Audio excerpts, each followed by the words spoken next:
Yeah, it was like maybe 60% of the scrapbook.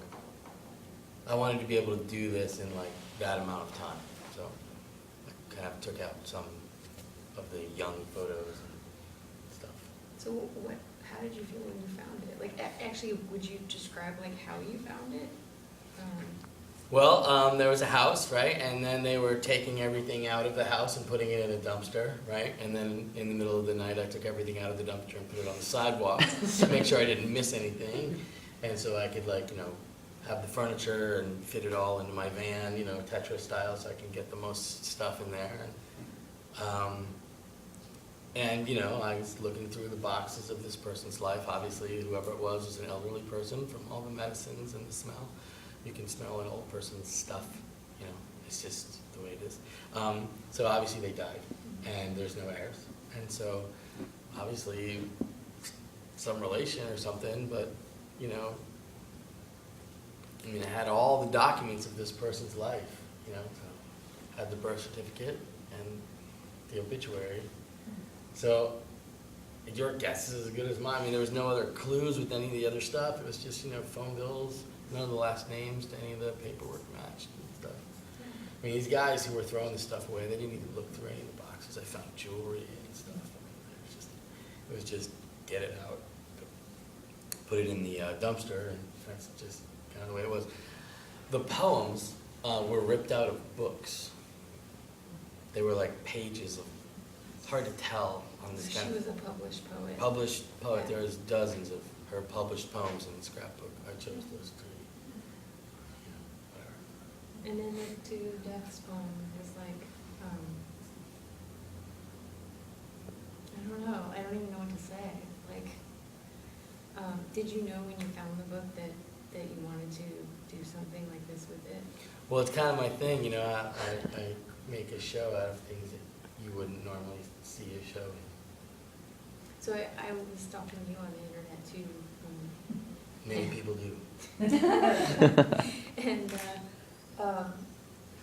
I read an article about you where you described what you said was being a showman, which is that you live life as art. Mm-hmm. And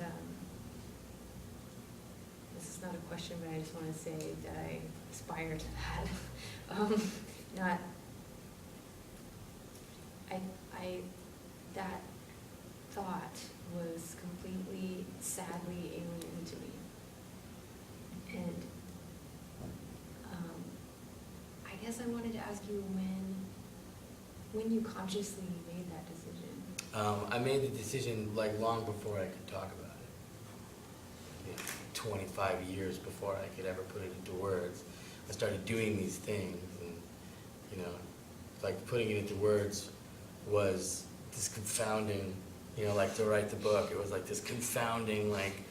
It was and then you have to change mediums, instead of using your arms and legs, in your mouth and a hammer, you have to use words to do that thing. So it was challenging. It was kind of, like I said, confounding, and inevitably very satisfying and rewarding. And because I turned a lot of other people on, and in different ways, everybody needs to. When somebody changes, it's not because you did something. It's someone's ready to change. It's just you're just providing the mechanism. Sometimes it's when when good things are gonna come from you. It's yeah. Then I saw that thing, and then I was inspired. It was well, it's not that thing. It's to me, it's we're all going to participate in this ecology, and it's you don't know what thing is going to be the thing that triggers it, but there's also the 50,000 things that happened before it in whatever chronology also contributed to it. But, you have that either it's an aha moment or it's a that's it, I'm done, or whatever, it's there's all the stuff leading up to it as well. So, anyhow, so I'm just, I'm happy to have done it. Inspire some people or whatever, get my 2 cents in and stuff.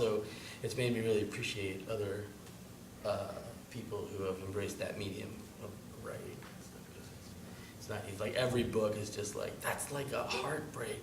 It's 4 years of someone bleeding out of their eyes, you know. So when you walk into like a library, I mean, this is how I I've feel. never been in a library.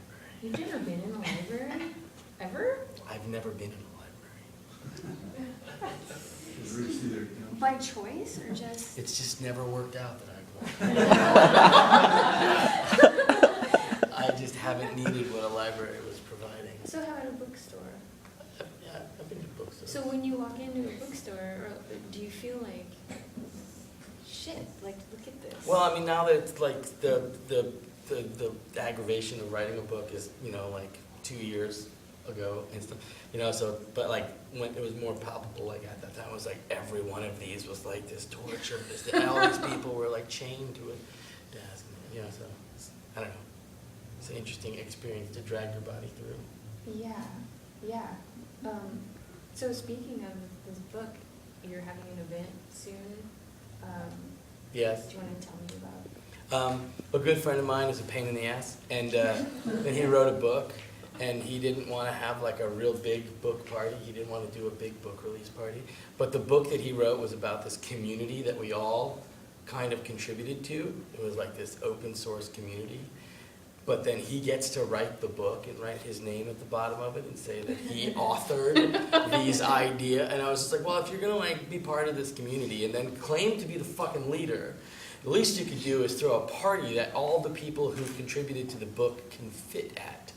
And he refused, and he was like, no, we're not gonna do that, like that. And so I have a little warehouse down on Army Street, and he's like, well, I want you to do like a little party for the book and stuff like that. So I booked the Castro. And I hired the Yes Men. I got Ivan Stang from the Church of the Subgenius to host the show. I got Polly Superstar from Kinky Salon and her I'm having a hard time with this word, herd of sparkle ponies to come infect the stage with their glitter and their colors and stuff. I got Brian Doherty from Reason Magazine to do a stump speech, a political style stump speech. I got the Art of Bleeding, which is basically the Los Angeles Cacophony Society, to come up and do a short version of their show. I have the guy from Tourette's Without Regrets. His name is Jamie DeWolf. He's going to do a game show. This is L. Ron Hubbard's grandson, by the way. Holy crap. No shit. You didn't know that, did you? Okay. Explains a lot. It does explain a lot. Like, it's like, oh, that makes perfect sense. Because it's the same thing. Okay, so I've got, and the Yes Men. The Yes Men are great. How many people haven't ever heard of the Yes Men? That's so great. I'm so glad to hear that. And only like a couple or 2-3 people. Because a lot of people in my community, it's like the Yes Men. They're like, who? It's like, oh my God, there are these. You should hear about the Yes Men. They're great. Listen. They're great.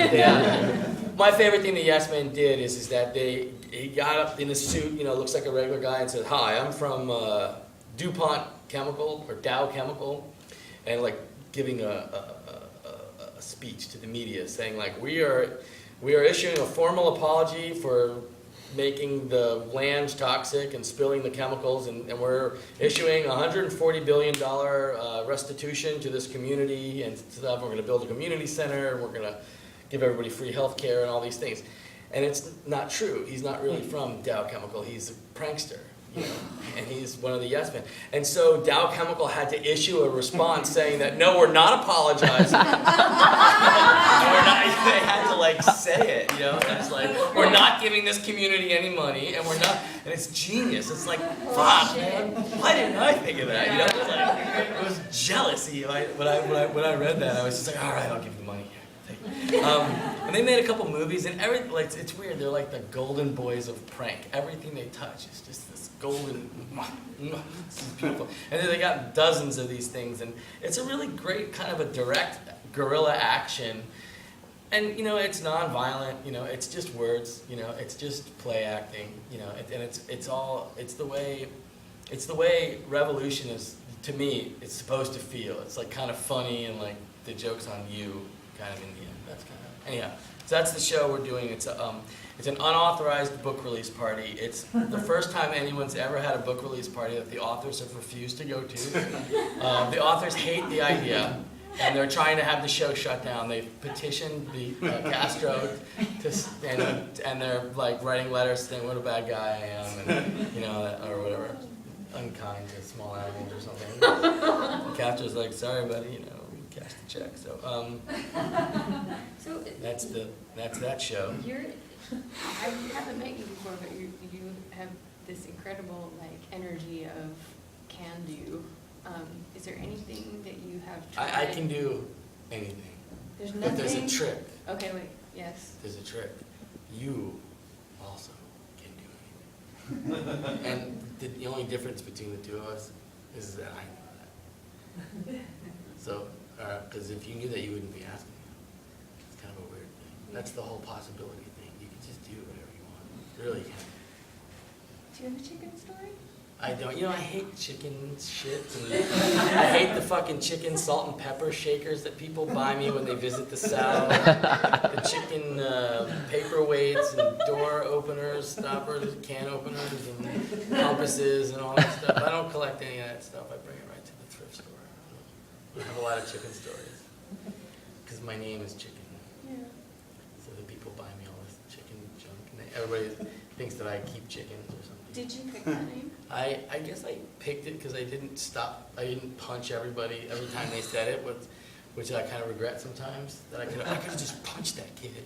And if I punched everybody who said it, then eventually they would have stopped doing it. But it's when I was 12, and so it's been a long time. Is that the chicken story you're avoiding telling me? Is how How I ran from a fight when I was a kid.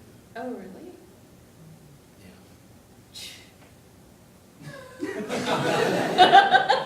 No wonder you didn't let him. So. He was huge. I mean, he was. Oh, That was a big guy. I was a little kid. I was like a boy. He was like a man.